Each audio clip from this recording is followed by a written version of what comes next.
Welcome to our Children's Safety Network webinar on how social emotional learning can help prevent bullying.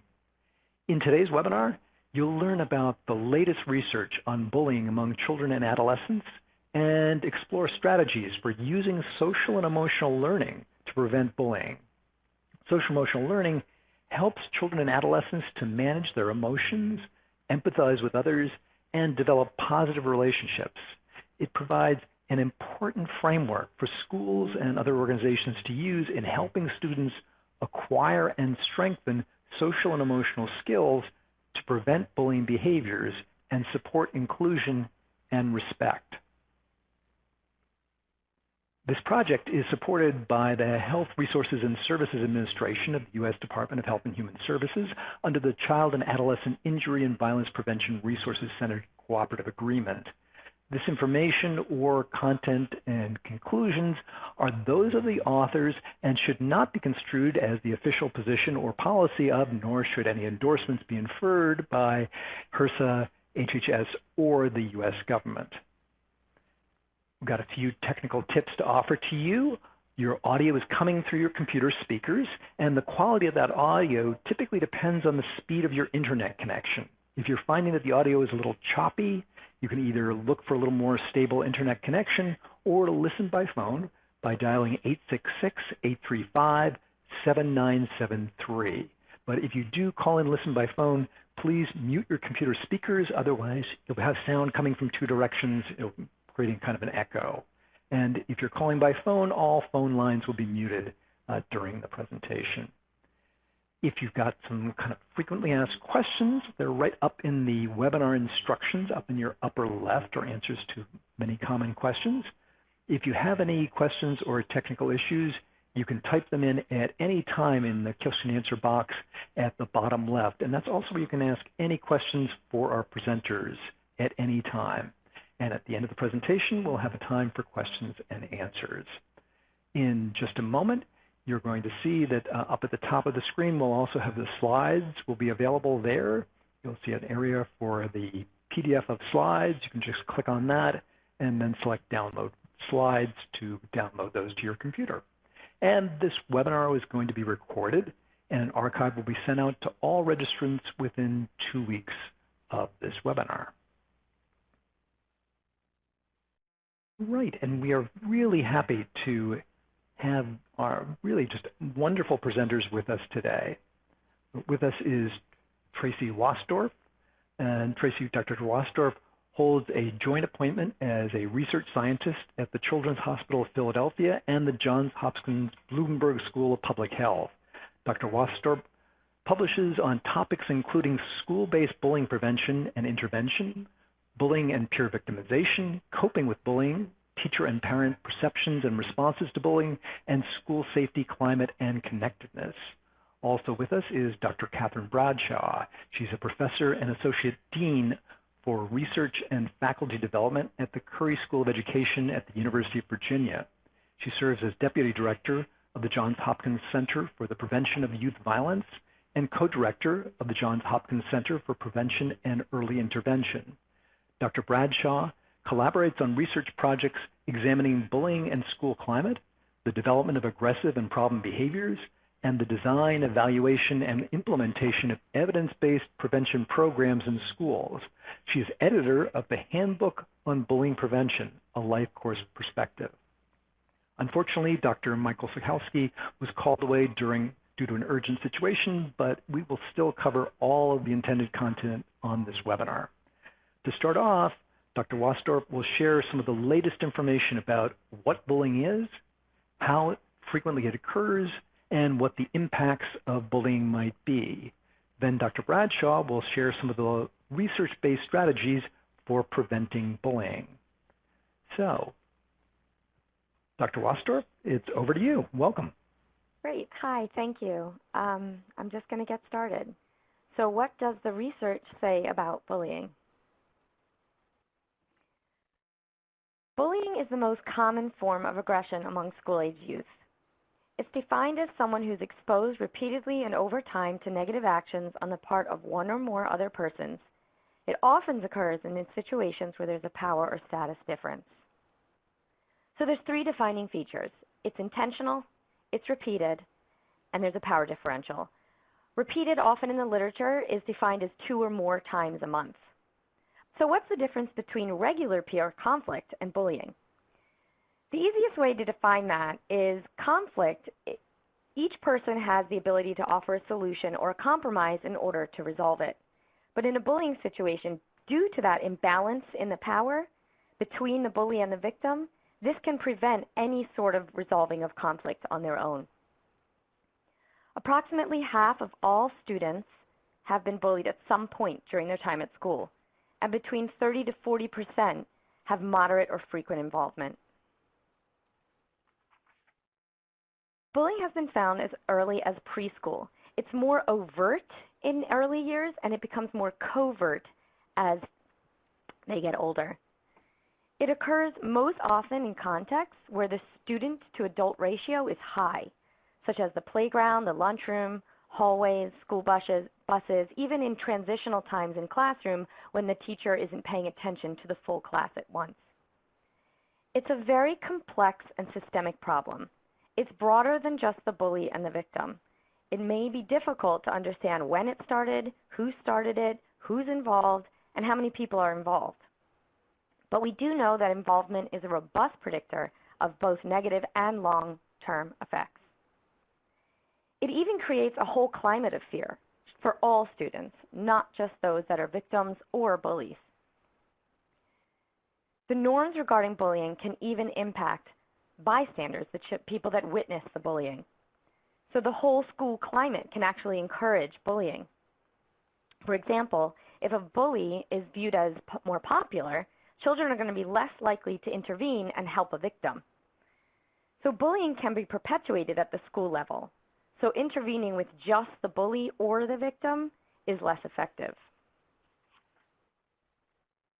There are different roles of involvement in bullying. As I already showed, there's bullies and there's victims. But there's also bully victims. Those that are bullies in one scenario are victims in the other. But a large proportion, upwards of possibly 70% of youth, can be bystanders to the bullying. And these youth are very influential on the bullying scenario. There are passive bystanders. These are people who avoid or refuse to intervene. This can sometimes be construed as permission to bully if they're not going to stop it. There's also active bystanders. These individuals assist or reinforce the bully. This is things like laughing when the bully makes a joke, or resending a harmful text and picture. That is also assisting and reinforcing the bullying. And then there's also those that try and stop the bully or try and provide comfort for the victim. But we know that merely being a bystander has negative impacts on feelings of safety and belonging in school. So you can see that many people are impacted by bullying, not just the bully and the victim. So in a broad sense, there's two subtypes of bullying. There's overt forms, which include physical and verbal behaviors, and there's relational, which I'll get to in a minute. Physical and overt behaviors are all more direct, such as hitting, kicking, pushing, threatening. There's usually a distinct beginning and end to this type of behavior. And boys tend to use this subtype more than others. These behaviors are more easily identified. And teachers are more attuned to this type of bullying, as it can be way more disruptive if it occurs within the classroom or even in the hallway. The other type is relational, sometimes called social bullying. This is the manipulation of social relationships and social standing. It's often more covert. And as I already stated, it gets increasingly more covert as children get older. Characteristics that define this type are telling lies, starting false rumors, excluding others, and threatening to withdraw their friendship as a way to harm. While both boys and girls use this form, girls tend to display in this form more than using physical or overt. Unfortunately, this form is difficult to identify. It's not usually as disruptive to the teacher, and teachers are less likely in general to find it as harmful or to intervene. So this can create a class-wide perception that this behavior, this type of bullying, is okay to use, as opposed to more overt and physical. So there's a new medium for bullying, which is cyberbullying. This is the use of internet, cell phones, or other technology to send or post texts or images intended to hurt or embarrass another person. It can be relational in nature, whereby the goal is to damage reputations and social standings similar to relational, but it can also be more direct and verbal, such as teasing over the internet, or often occurs during video gaming. Children will use direct teasing via electronic means. But most youth do not report this behavior to adults. There's a large fear of losing access and freedom using the technology. Even bystanders of this behavior, seeing a text, liking a post, they're less likely to intervene, and they're also not very likely to tell adults for the same reasons. It's also easier for bullies to underestimate the harm they are causing the victim. Bullies can create an anonymous name to harm their victim, and they can also not see the victim's physical response, emotional response.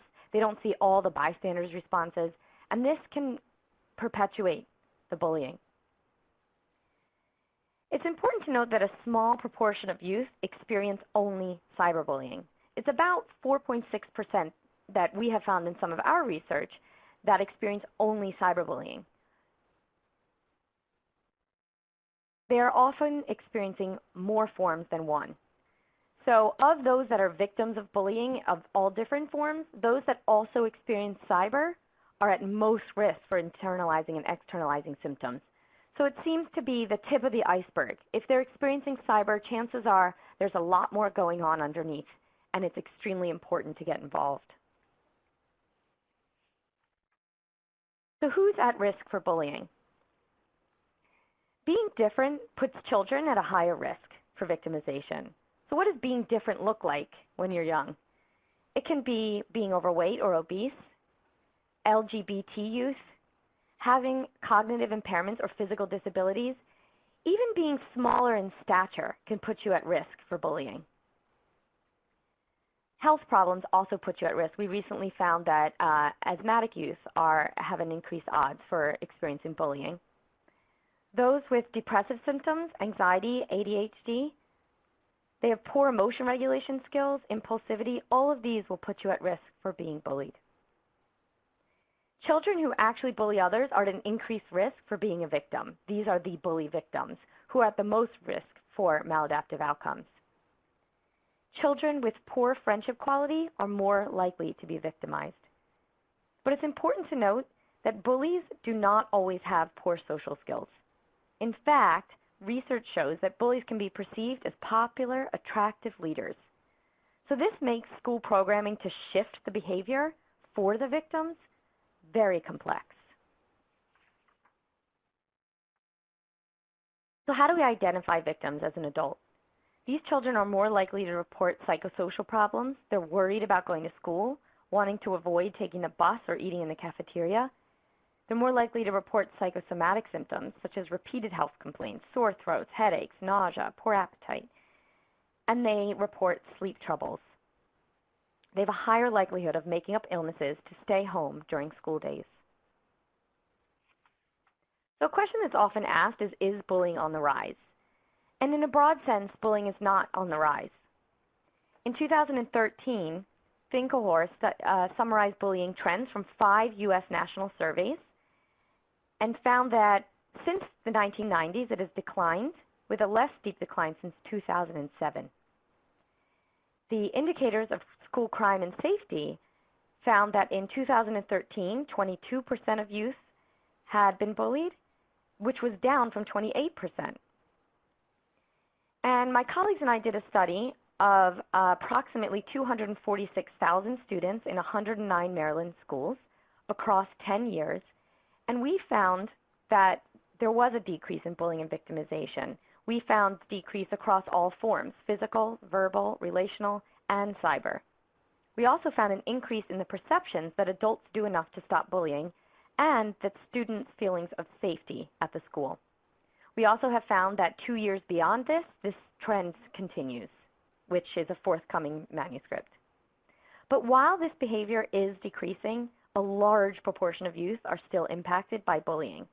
And it's clear that raising awareness, school policies, and especially school-based programming aimed at decreasing these behaviors should continue to focus on this issue.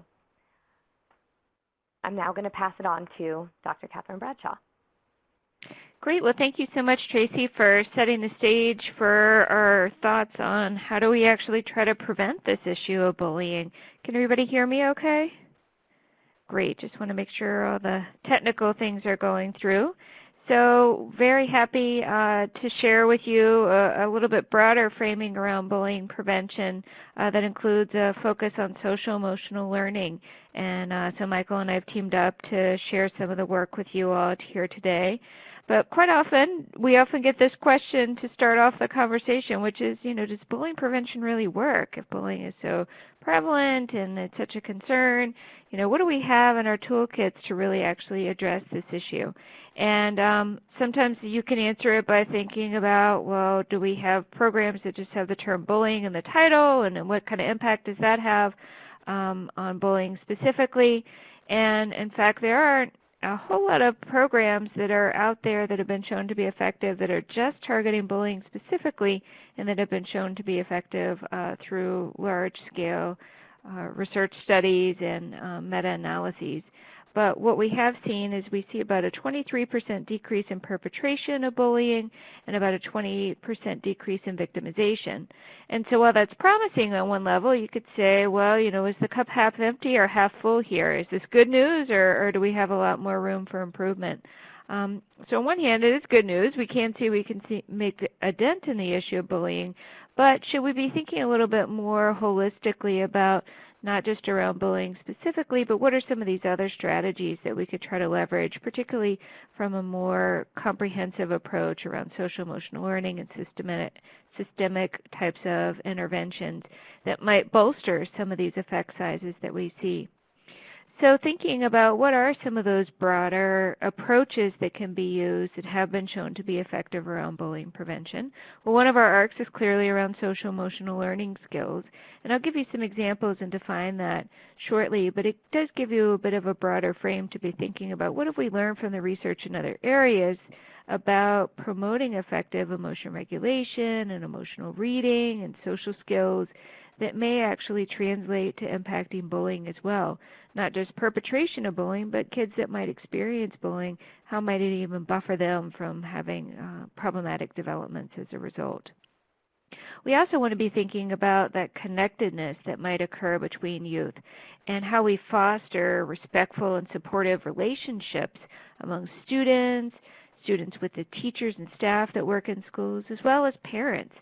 That concept of connectedness and support is really very critical, again, not only from trying to prevent bullying from happening, but even buffering some of the negative effects that might develop when bullying does occur.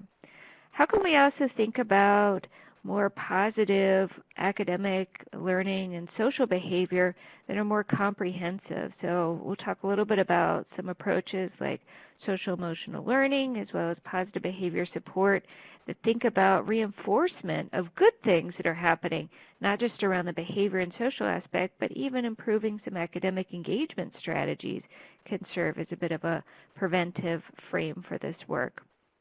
Also thinking about, rather than a one-shot deal of having a session that says, oh, bullying's challenging, we're all concerned about it, and now we all go back to our class and kind of continue with our day. We want to invest in a multi-year and multi-component approach to address this, not just a one-day event that might be a good attention grabber.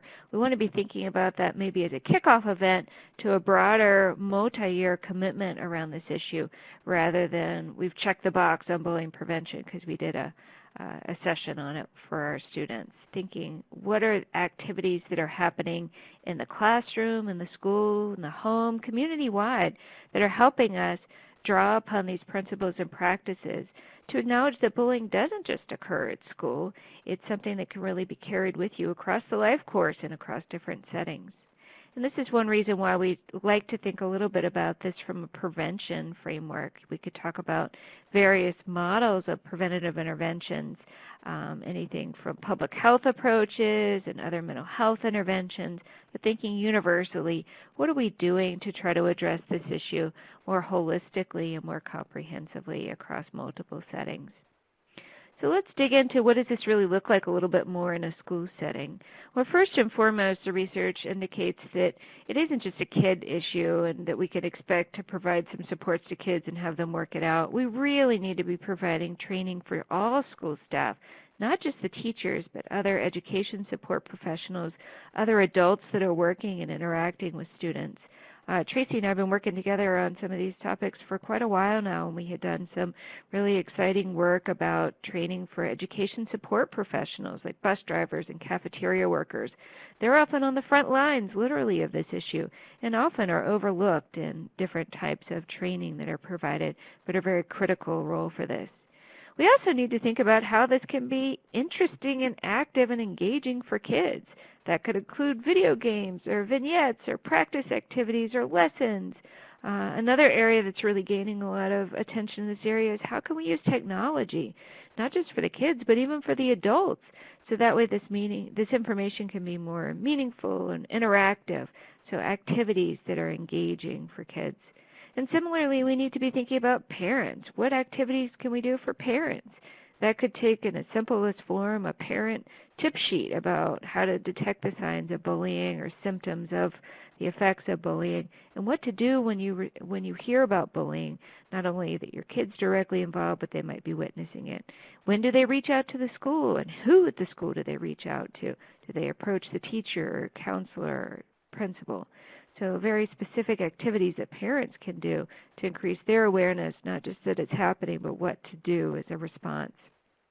Multi-component programs, reference this just briefly, but what does that really look like? Well, what are we doing in the classroom to be thinking about promoting these skills through activities around social emotional learning and vignettes? What are we doing when kids are really directly involved in bullying? So what kind of pull-out programs for kids that have been exposed to bullying or kids that might be engaged in bullying behavior or might be aware of other kids like bystanders that are involved in this? What are we thinking about as an alternative to just a typical suspension type of approach?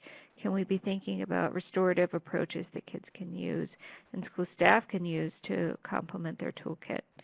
What are we doing school-wide? And so this isn't just something, oh, we've got a problem with bullying in Miss Jones' class, we've got to get in there. Yeah, you got to get in there, but you got to be thinking what's happening when those kids are leaving that classroom and going to PE or going on the playground or going in the cafeteria.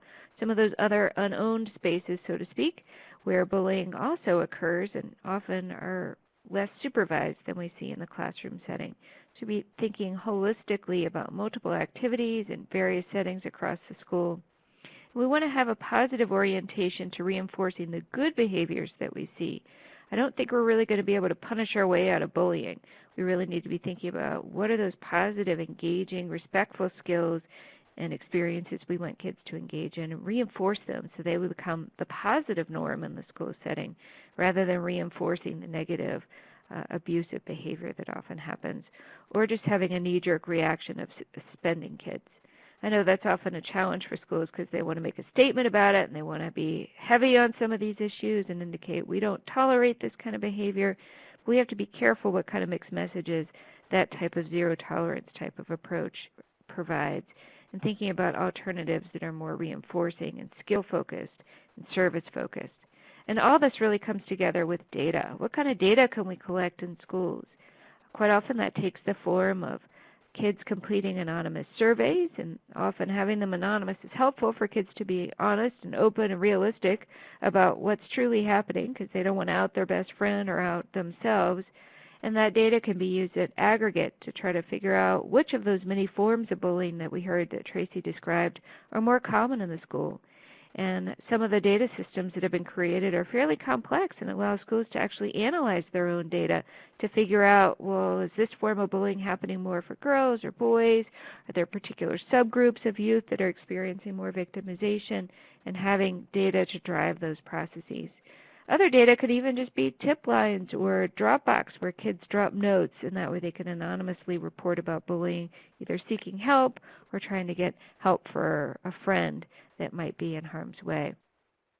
So I want to talk a little bit more about tiered models because this is a really growing approach, an important approach that's used quite a lot in public health and is used in some areas in schools. Kind of takes the name a little bit differently in different settings. Sometimes we talk about it as a tiered public health approach and use terms like universal for all kids and all populations that might be involved, such as using a classroom curriculum that is used around social emotional learning and effective classroom management strategies. We could also think about Tier 2 or selective interventions. These often take the form of pull-out programs that are targeted for groups of kids that might be at greater risk or starting to be involved in bullying and that may not be responding to that universal system of support. And then there's the Tier 3 or indicated model, as it's often referred to, and we can think about different types of services that are targeted for kids that might already be experiencing some of the signs and symptoms of distress associated with bullying. And so these might include strategies that incorporate parent activities that are more intensive and may even need to take a trauma-informed approach if a child has experienced considerable exposure to bullying. We can think about these tiered models. Some refer to them, in fact, as a multi-tiered system of supports. So there are multiple supports. We're not organizing kids here. We're organizing supports that are layered on systematically across the school setting. This often takes the form of positive behavior support, if you're familiar with that terminology. That's been used, and our team has also done considerable research on PBIS, or positive behavior support, as a particular multi-tiered approach to address issues around bullying and other concerns that emerge in school settings. So now I want to unpack this model a little bit more and talk a bit more specifically about some frameworks that have been developed that try to help us understand, beyond pulling out individual kids, what's a systematic or multi-tiered approach that might be helpful. Talked a little bit about positive behavior support, and there is a growing body of research that positive behavior support is effective at addressing a range of problems in schools, anything from academics to suspension and disruptive behavior, but has also been shown through rigorous studies to impact bullying more specifically. So that's a very promising approach that's being widely implemented in schools across the U.S. There's another program referred to as the Bullying Prevention Program developed by Olveus, or the Olveus Bullying Prevention Program. That's named after Dan Olveus, who I often think of as the grandfather of the bullying literature and bullying prevention programming. He and his colleagues here in the U.S., like Sue Limber, have really been doing very impressive work around the development of this particular framework, which is a whole school approach, includes many of those elements I had on the prior slides about what do we know that works. They have it in this model. Whether it's collecting data from surveys and making decisions, using a team-based approach by school staff to provide training to other school staff and communicating with parents. All those are bundled together under the Olveus Bullying Prevention Program, and it's been tested at multiple levels, elementary, middle, and even more recently at some of the high school level. So that's an exciting program that many schools have found success with using. There's another innovative model that's coming to us from Europe, the Kiva program. Christina Samavalli and others that are located in the UK and also some work in Scandinavian countries are using this model, the Kiva model, which also addresses bystander behavior and uses some technology like video type of applications that kids can practice some of those skills. Hasn't made its way to the U.S. quite as systematically as we've seen in some of the other evidence-based programs, but it's certainly on its way, and I know there's been some work in Delaware and other areas to try to adapt it for the U.S. But the studies coming out of other countries are very, very promising for the Kiva model. In fact, some countries have actually scaled it up, like in the Netherlands, and are using it very systematically there with great promise. Then there's also the focus on social emotional learning, and this is one area I want to spend a little bit more time because this is certainly a broader framework that we've applied within our understanding of bullying today, and thinking about what are core elements of social emotional learning that we want to be promoting to not only prevent bullying before it happens, but also give kids skills and strategies for being able to manage not just bullying, but other kinds of adversities or challenges that they might experience along the way. So I'll dig into these big five in just a minute, but this is the broader framework for social emotional learning that we'll talk a little bit about. And in fact, I often am excited, but also a little ambivalent when we're talking about the topic of bullying. It's important to get bullying as a particular form of aggressive behavior on people's radars, so that way we don't dismiss it. But really, this is only one challenge that kids can experience in the school setting. When we think about disengagement, that might occur not just because kids are feeling bullied by their peers, but often rejected more generally, or overlooked, or lacking inclusion. So I'd like to contextualize our conversation around bullying in a much broader framing around engagement and how we can leverage a variety of different approaches to address some of the unique things around bullying that are specific that Tracy highlighted, but also think about when kids are challenged by bullying, there are often a couple other things that might be going on that are problematic in their social environment or their peer network that we also want to be thinking about. And engagement is one of those. In fact, some research suggests that anywhere from 40 to 60% of kids are feeling disengaged by the time they reach high school. And only 29% of students feel like the school is a caring and emotionally supportive environment. When I go back to my glass half full or half empty, I'm pretty concerned about some of these statistics that are coming out around kids feeling supported. And this goes more than just their experience directly of bullying, but more broadly that sense of connection. So we really want to be thinking about how we can bolster some of their social emotional competencies so that way they feel more connected to others and that they're demonstrating those kinds of connections among their peer group. And how does this relate specifically to bullying? Well, we know that disengaged kids and those that lack social emotional competencies are more likely to perpetrate bullying, be the target of bullying, and also be that bully victim subtype that Tracy talked a little bit about, which we know is associated with some of the more problematic outcomes for kids. We also know that the kids that have these kinds of skills are actually more likely to be an active upstander rather than a bystander.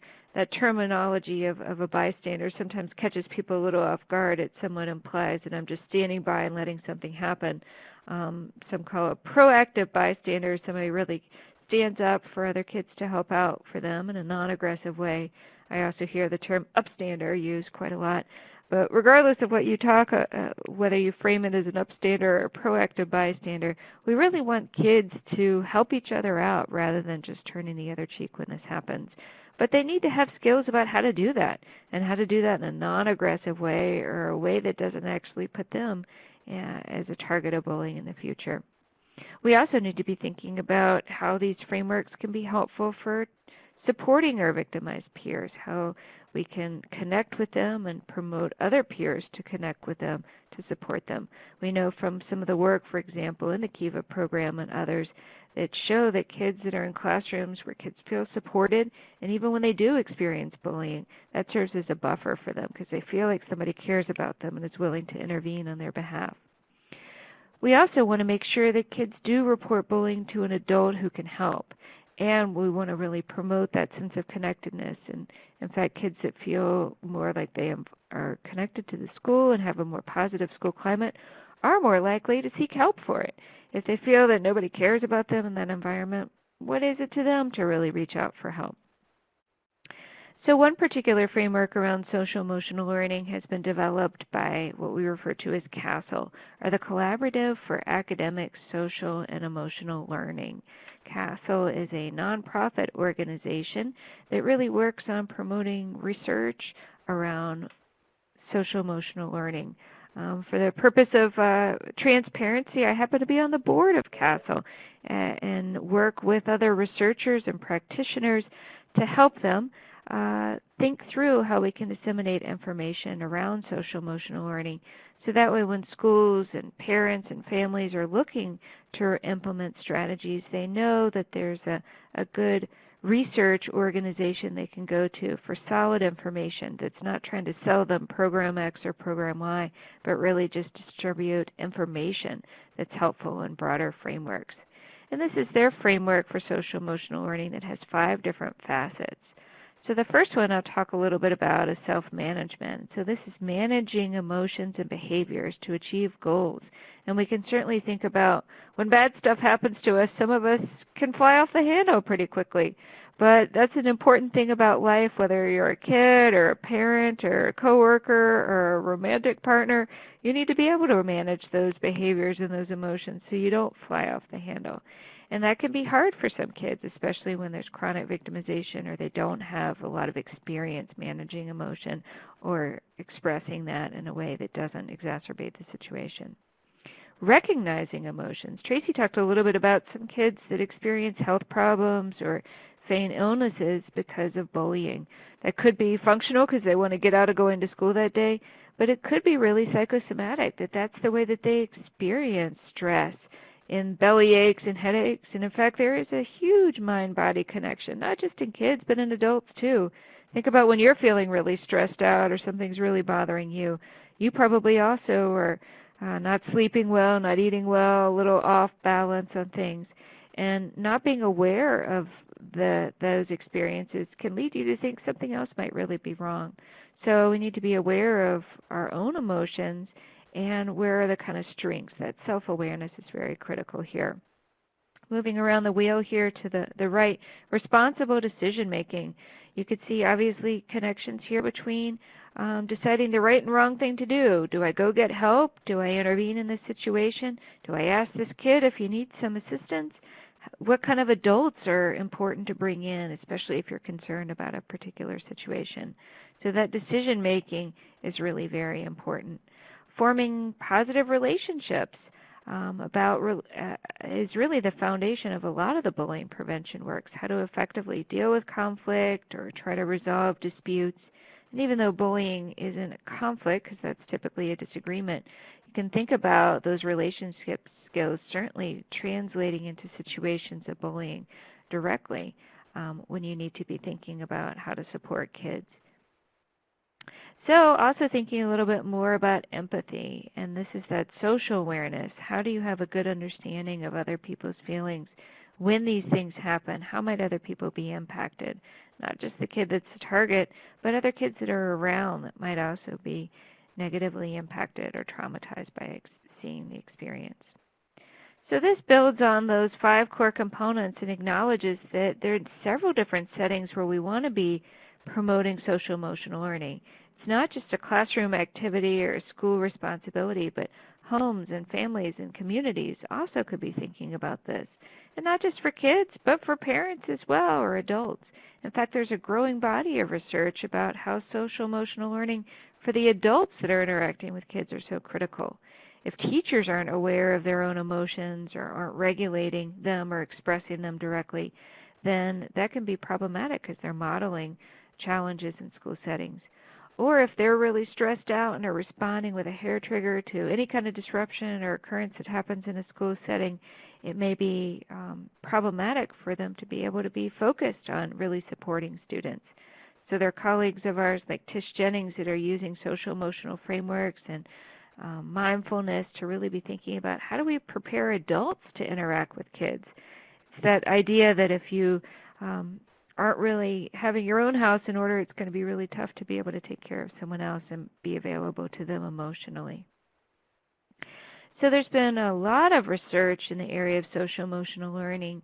I wanted to highlight a couple of recent meta-analyses that have been conducted on particular programs that promote social emotional learning. And I'll give you a snapshot of a couple of those programs in just a moment. But I want to talk holistically here. What do we know about the research base? So Joe Durlak and Roger Weisberg and some of their colleagues wrote a paper that appeared in a very strong journal, Child Development, in 2011, where they had culled the literature doing a very systematic review, which we refer to here as a meta-analysis, because they came up with very specific numbers to try to quantify how strong the effects are for some of the social emotional learning programs. And they have found a very positive impact on social emotional skills, attitudes about school, cutting down on aggressive behavior, including bullying, as well as improvements in academic performance, literally at the 11 percentile point gain associated with academic performance improvements as a result of rigorous studies implementing social emotional learning.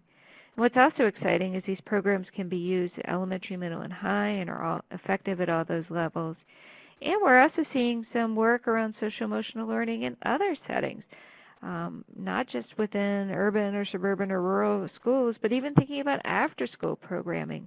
In fact, some of recent work by Emily Phillips Smith has been testing various programs around social emotional learning in after-school settings, showing that they similarly have very positive impacts in those settings.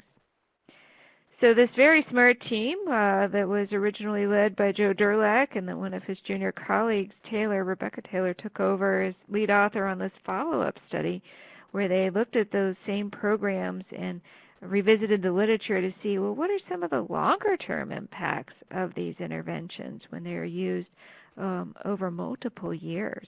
And so in this particular study, they looked at some of the longer-term impacts. So on average, 3.5 years later, that these effects were sustained, and you actually see even a little bit of a bump up further in the academic improvements associated with some of these outcomes. And so it's really very exciting to see not only short-term impacts, but some of these investments around social emotional learning can actually persist multiple years and have a longer-term impact.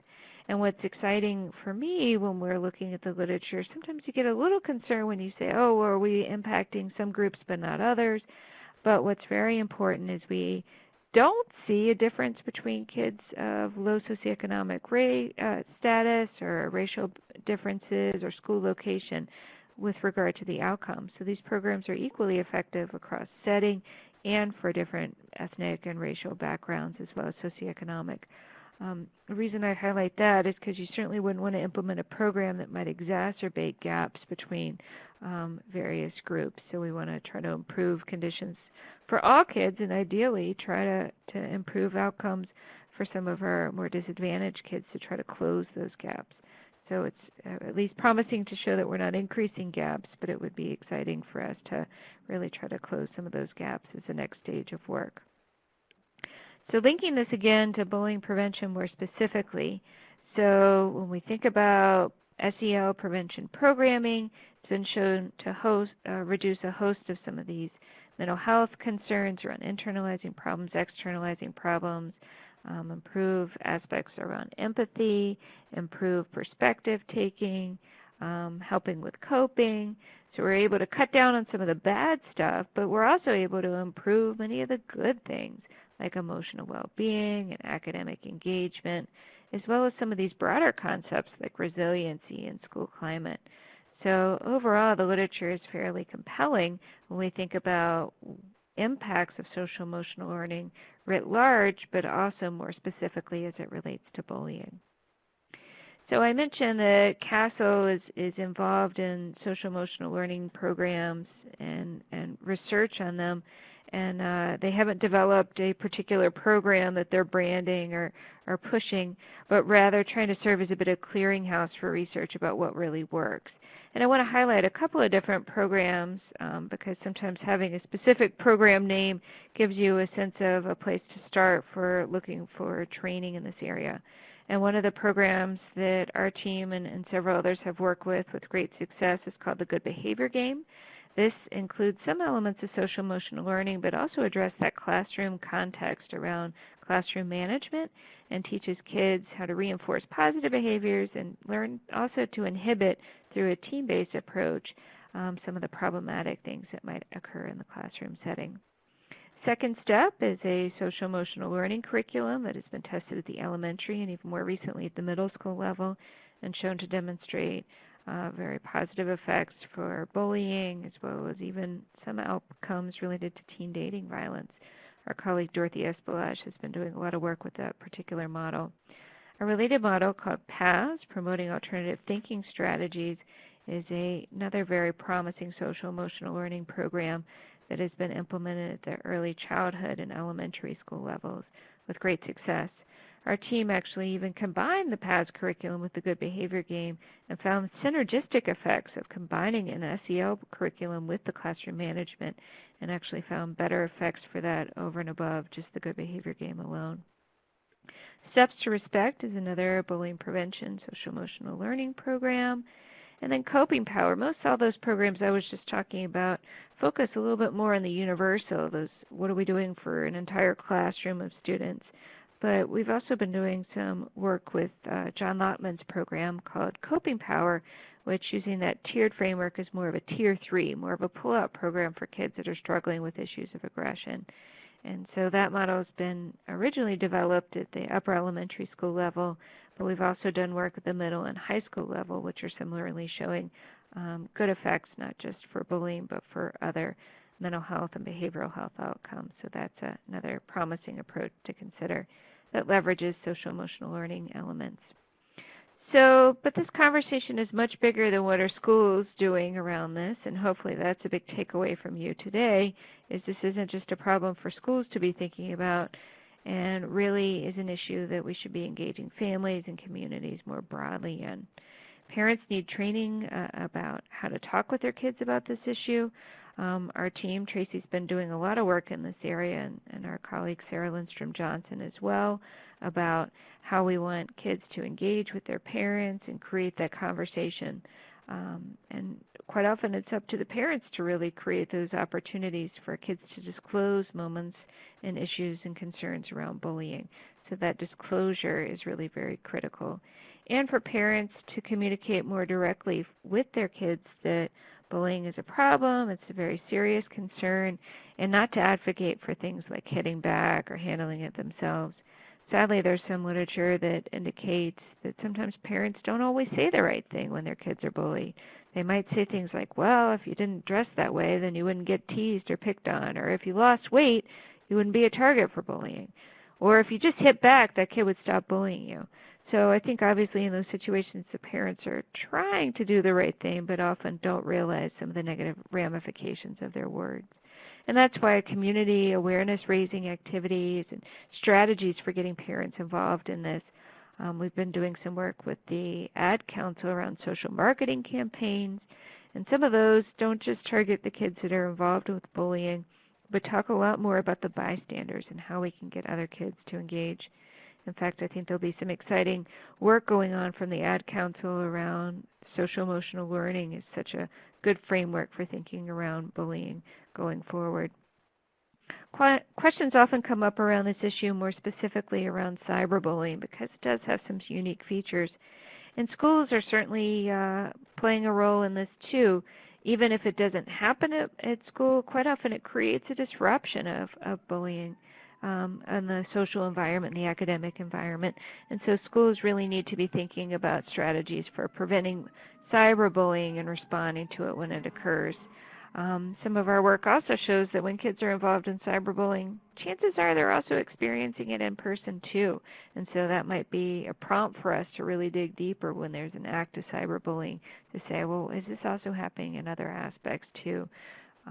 We also need to be thinking about how administrators communicate with parents around supervision, and even when it happens outside of school, how do we train school staff to communicate around these issues for consequences that may be even out of their direct control.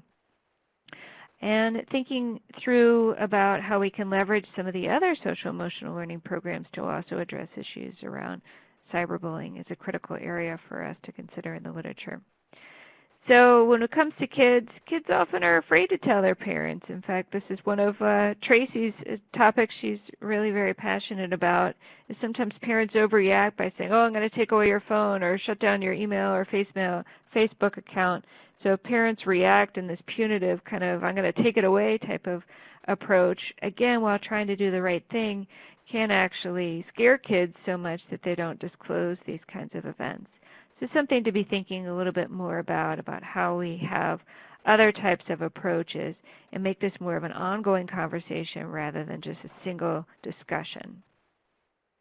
The role of the medical community, I saw a couple of you all are working in medical settings, and this is another area of thinking about screening that could happen in pediatrician's office or nurses' offices.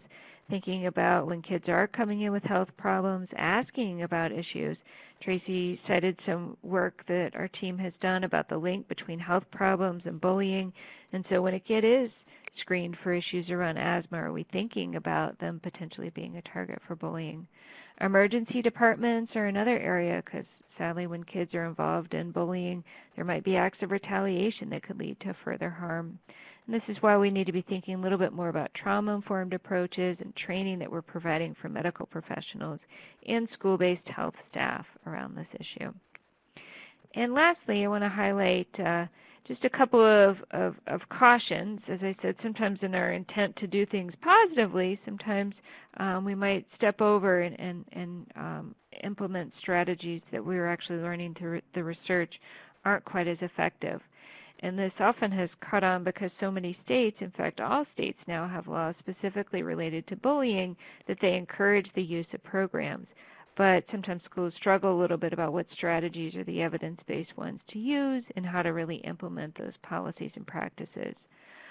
Zero tolerance, I alluded to this before when you say, oh, theoretically, we don't really accept bullying and don't really want bullying to happen in the school, but having this automatic suspension type of zero tolerance policy often can lead to a bit of a shutdown in the communication. Teachers don't want to refer kids because they're concerned they're going to get suspended, or other kids will lie to cover things up because of these kind of harsh, really punitive types of responses.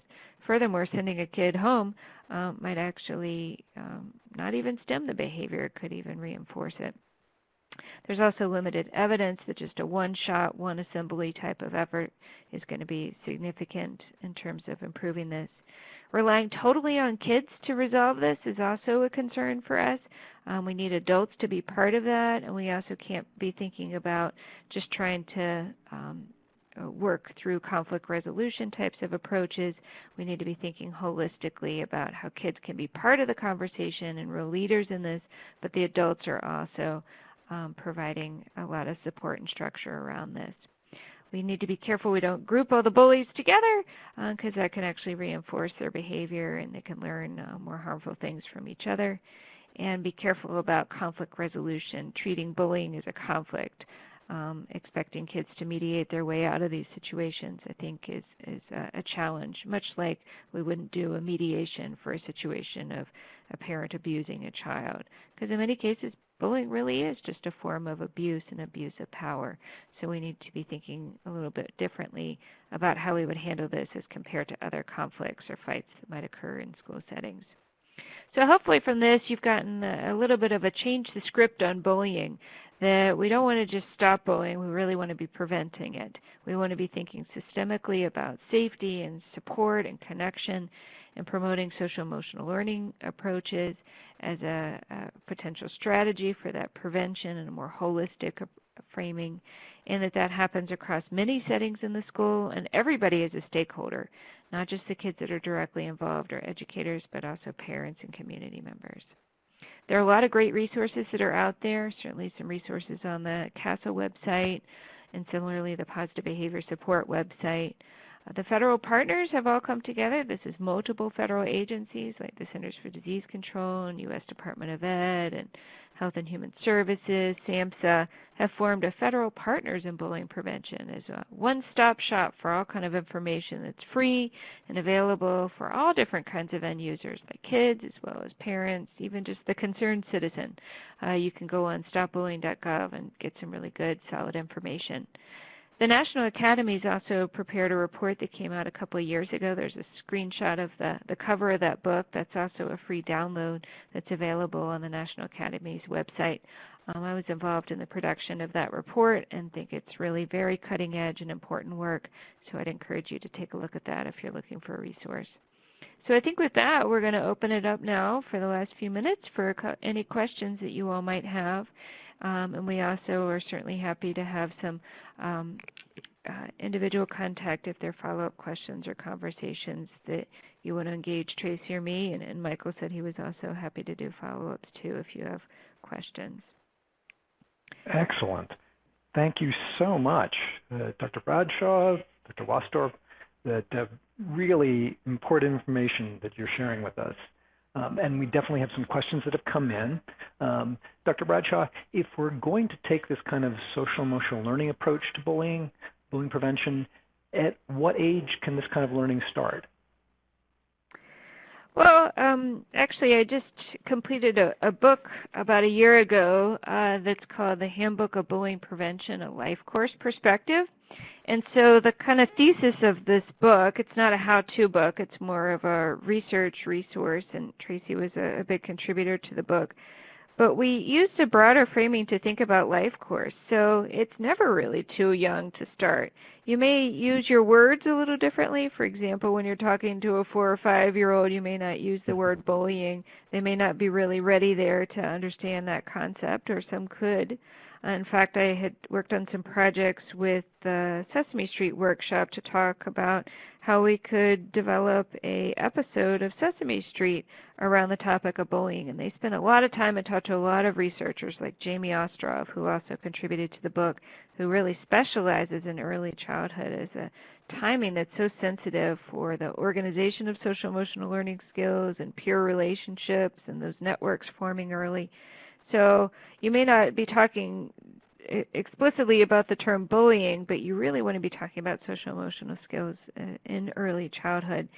But also the other end, these problems don't just go away as soon as kids graduate high school or go into higher ed. They take the form of dating violence or hazing, sexual harassment, cyberbullying.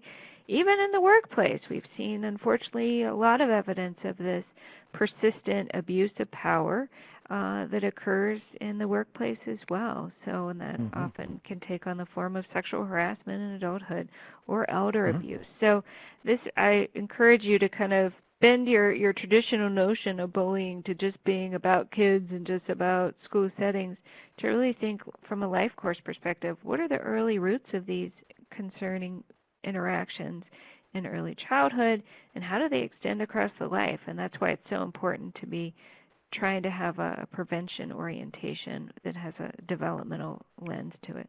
And Dr. Bradshaw, it certainly makes sense, too, that as we think about our own role as adults, that if we as adults are not engaging in bullying behaviors, that's much better modeling for young people as well. I'm wondering, Dr. For sure. Yeah, Sadly, we do ask about, we ask about that on our surveys about adults bullying other adults or adults being bullied by students or other staff within the school setting. So it's certainly not localized to just kids, in the way that adults are modeling certain behaviors can carry out to kids as well. So. Indeed. Dr. Waasdorp, you mentioned that there's been a decrease. We've seen, as we look at the data, there's been a decrease in bullying. And I wonder if you have any thoughts about why that might be so. I kind of allude to some of the reasons why we might be seeing a decline: awareness, policies in place, programming. I don't think anyone's done a real predictive study to see what exactly caused the change in bullying. But I think we can assume it's due to some of these things that have been in place: an increase in social emotional learning, an increase in better understanding what bullying is, defining bullying as more than just taking someone's lunch money. Like you were saying about parents understanding that merely excluding somebody is a bullying behavior, and that awareness can actually be, I would say, it can be attributed, however, again, people haven't really done any predictive studies on that, but we can assume that the increases in awareness and programming and focusing on policies has impacted that. Well, that's certainly very hopeful. You mentioned that Dr. Bradshaw, you mentioned that the social emotional learning outcomes are similar across factors such as race and socioeconomic background and the like. That someone has asked, how can we incorporate culturally sensitive considerations into our work with social emotional learning and bullying? Any thoughts on that? Yeah, actually, that's an important charge that CASEL has taken on in the next few years. They just brought on a research director by the name of Rob Jagers, who's a former faculty member from Michigan and a developmental psychologist by training. And that's an area of Rob's expertise and a real passion that he has and has done a solid line of research in this area. So he's really thinking about culturally responsive approaches to social emotional learning that are contextually relevant and really thinking about that framing. So I'd encourage you to check out some of the information that Rob Jagers at CASEL is developing. Our team has also been doing some work around a framework called Double Check, where we think about the authentic relationships and issues around communication and have some really nice findings from some recent studies that show that when teachers are provided training in culturally responsive practices coupled with coaching, we actually see reductions in disproportionality and the overrepresentation of students of color in office referrals. So that cultural lens is, I think, really where we're going to need to go to try to close some of those gaps. I'm often concerned that are we implementing programs that might actually increase gaps? So we need to be very, very cautious about that. So at least I'm optimistic that we're not exacerbating the gaps, but we certainly need to be moving much more beyond that to be able to close some of those gaps. So thank you for the question.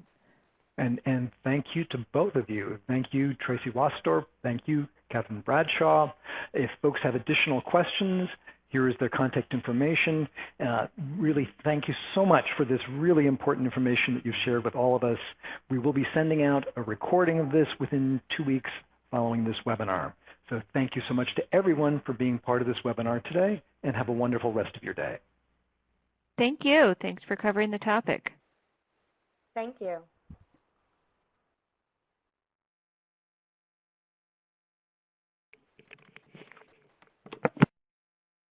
And we'd appreciate if everyone would take just a moment to fill out the brief evaluation survey. It really helps us to guide the webinars that we offer to you in the future, and it takes just a minute to fill out. So please do fill that out for us.